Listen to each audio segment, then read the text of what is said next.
does it matter? It's a ride to work.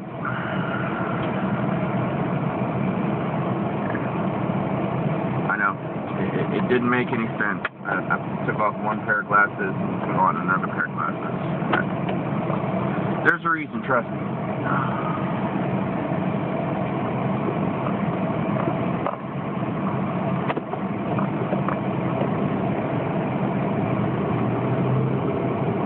I got my new favorite word that I just learned this morning, that was the greatest word I've ever heard this morning. I thought I was an inventor of words. Okay, you gotta hear this, because I just... my friend Mike Laverne, he says, that's a bunch of redonculated-tarded.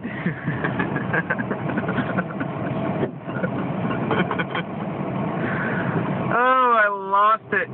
I said, yeah, that pretty much sums it up. Oh, I thought I was an inventor of words. Oh, yeah, that was awesome, man. Forget about effeminate non-males. Oh, yeah. Redonculated-tarded.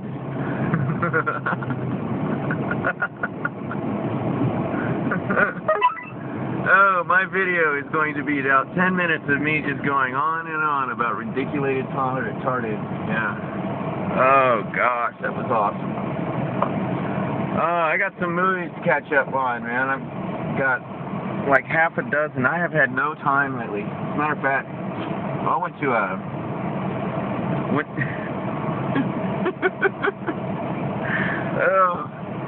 I went to a picnic last night. You know, it's kind of a dinner-ish, picnic-ish thing. And, about time.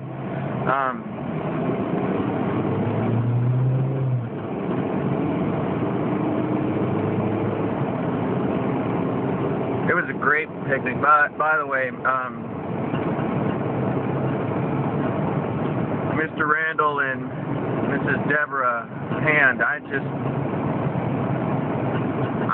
think the world of you guys. You are awesome. You have such a sweet spirit, and I thank my Father that he brought you guys into our lives, because I tell you, it's been a lonely road, and it's just great to have such sweet followers who are ready and willing to hear the voice from heaven and to do what he says. It's just very refreshing, I will say that. It's just, thank you for being who you guys are. You guys are such great encouragers.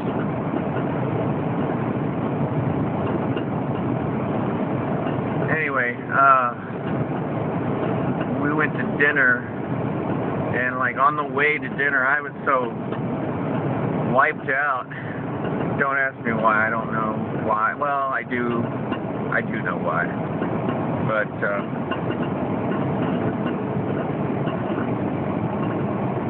I was on the way there, and I was half falling asleep, just driving down the road. I was like, wow, this is dangerous.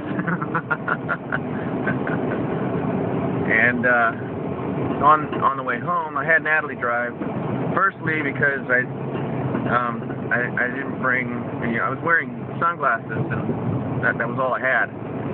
And secondly, because I was just so wiped out, tired. Oh, we got home, we put the kids down to bed, and I came downstairs, sat down on the couch, and was gone. I just zonked. I don't have very many days like that, but I'm thankful for it, because I have not really been sleeping all... Oh, no, dogs, please. I don't want dog guts on the car. Okay, yeah, I was just zonked, you know, so all my catching ups on videos and stuff didn't happen. I didn't even get to read my scriptures last night, and you know, I've kind of taken the pile of books that I'm going through, and I've just kind of set them off to the side for the time being while I just delve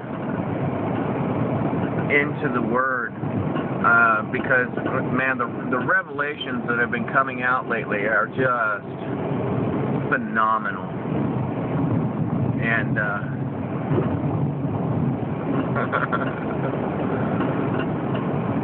making me feel kind of redonculated-tarded, that I didn't see these things before, you know, so,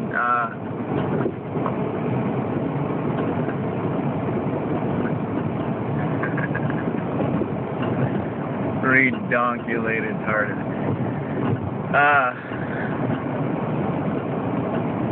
Yes, that is my new favorite word for the day. That's my word for the day. Gosh, I can't believe I didn't think of that one myself. I thought I was the inventor of words. No, Mike, you stumped me.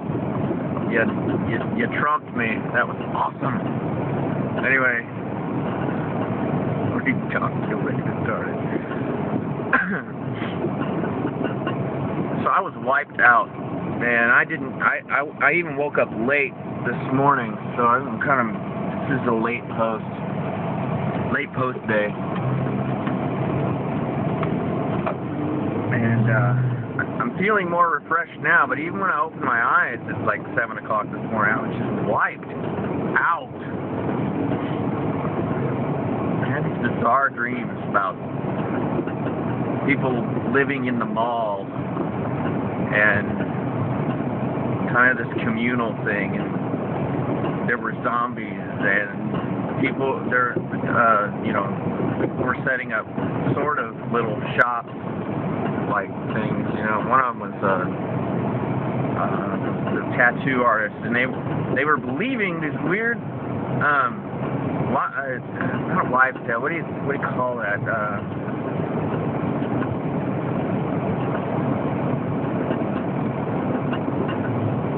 Not a tradition, well, sort of a tradition. You know, like a fable. You know, they were believing on this weird idea that if they went to these guys to get tattoos on their bodies, that the tattoos would protect them from the zombie disease, and it was actually the opposite. I could clearly see that it was because of the transmission of blood and saliva components that it was causing the disease to spread. So these guys were actually helping to spread the problem. And it was just a strange dream because there was like weird meat products going around. I think it had something to do with the Soylent Green, you know. But I don't know. It was a bizarre dream. Left me with the uckies. I was totally creeped out when I finally woke up this morning. So I don't know what it means. It was probably just, you know, just a product of the culture. Because I don't watch television, you know. I don't watch zombie movies. Though I have seen zombie movies in the past, I just don't. I'm not. I used to be a movie buff. I used to watch a lot of movies, you know. I had this collection that was like half a mile long, stacked up in a pretty big library, and I got to a point where I was like, you know what, this is garbage. Retarded. Don't do it, bud. You know, and I was just like, this whole media system is set up to program you. You know, and then one day I was just like, okay, I'm done. And it kind of creeped back in a little bit, and then I pushed it back out, and it creeped back in a little bit. You know, I was just like, oh, we'll just do kids movies. And I'm watching these kids movies after a while. I'm going, this isn't as bad, if not worse, than some of the, you know, the adult films. Yes, the adult films, the big kid films. Okay, you know, I mean, and that's really all they are. They're just big kid films. There's no real plot. It's all, you know, gratuitous violence and jiggle shows. Jiggle shows. You know, and it's just like, let's just parade the debasement of culture around, huh? So, whatever. I'm pretty much done. You know, we still have a flat screen TV that doesn't get used, really. Still have a projector that, if we're watching something on it, it's usually something biblically based, you know, something with some sort of teaching to it, I guess. Teaching. Yeah. But, you know,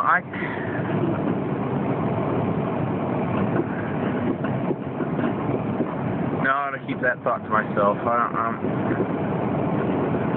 want to start a war. But,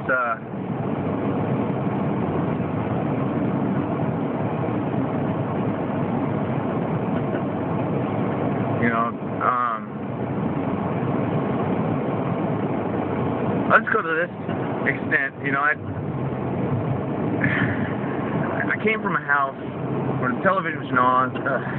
Television was on 24/7. Never stopped. Never stopped. It was the babysitter, and my parents were the babies. Baby boomers.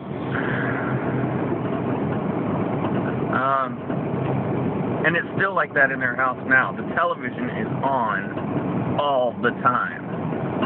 All the time. It never gets turned off. My dad's half deaf anymore. And so the television is not only on, the volume is up at ridiculous redonculated-tarded decibels. And I just can't stand to spend too much time at their house, you know. And then when they ask if we want to bring the kids over for a weekend, and I'm almost afraid to, because you just have to undo all of that. They come home and they're like, let's watch a movie, huh? You know, it's like, no movies. How come? How come? I don't want to watch a movie. You can't watch the movies, okay? We got to stop with the programming. We got to stop. There's a reason why they call it programming. You know, it's like, it is mind control, kids. It's like, you don't want to have your mind controlled? No. Stop watching the TV. Grandma and Grandpa do it all day. They seem to be okay. Yeah. Okay. Oh, if they only knew. But yeah, I mean, I go over there and the television's on. I'm sitting there, I'm crawling the walls because, you know, the advertisements are bad enough, but the actual programs are just pumping filth. It's Bolshevik. It's absolute Bolshevik.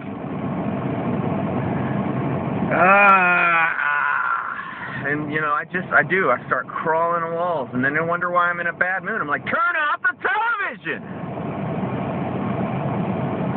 I'll lighten up real fast. Just turn off the boob box. I mean, I can literally see people's brain cells being sucked out through their eyes in this weird sort of trance-like osmosis.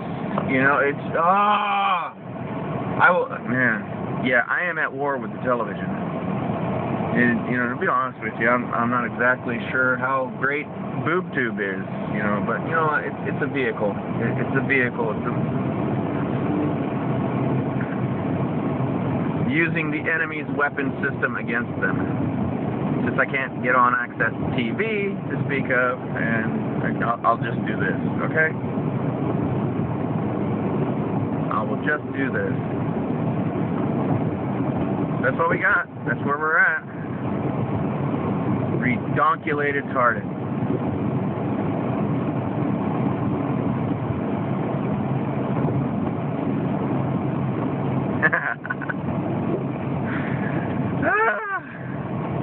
Yeah, I can't take it anymore, guys. I really can't.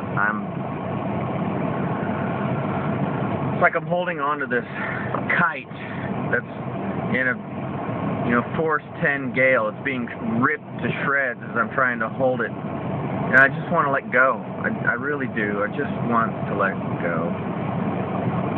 You have to work within the system that you're born, right?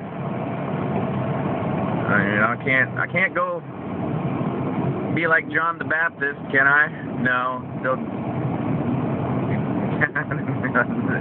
That would not go well. That would not go well. Yeah, boy. It'd be like last month in Vegas and Kansas City. They found the mole people. Oh, the mole people living underneath the streets of Kansas City. They made their own little tunnel structure, like a bunch of little, North Vietnamese commies. They're just people trying to survive. You've ruined everything. You bankers, you've ruined everything. You've run everybody underground, and now you've taken that away too. They took the people out, put them to the shelter, which of course, these people have already been to the shelter. The shelter said, you've worn out your welcome. So where do you go? You go underground. There's nowhere else to go. They went underground. They had their own little,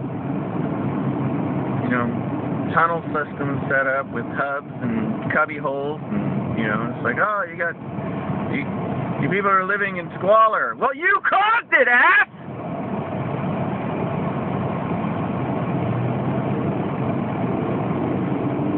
We didn't choose to be like this. Are you kidding me? But yeah, so like I said, not going to go well. They're killing off the honeybees, so that takes care of half that, I can't live off the locusts forever. I do actually like a nice juicy steak from time to time. It wouldn't go well. Anyway, I'm just going to go on and on and on about this, because what do you do, man? You're not John the Baptist. From what I can tell, from the word I'm getting from heaven, I have a Noah ministry. So, what do you do with that? Where's my ark? Was I supposed to be building one already? Because I haven't been very diligent. No, he's promised not to flood the earth again. But it's a metaphor, for what's coming. Flood of tragedy. Flood of tragedy. And we're supposed to be the beacon of hope in the midst of that flood of tragedy. I get it. I get it.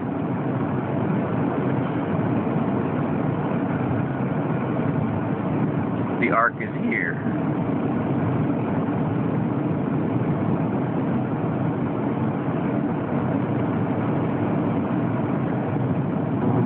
Anyway,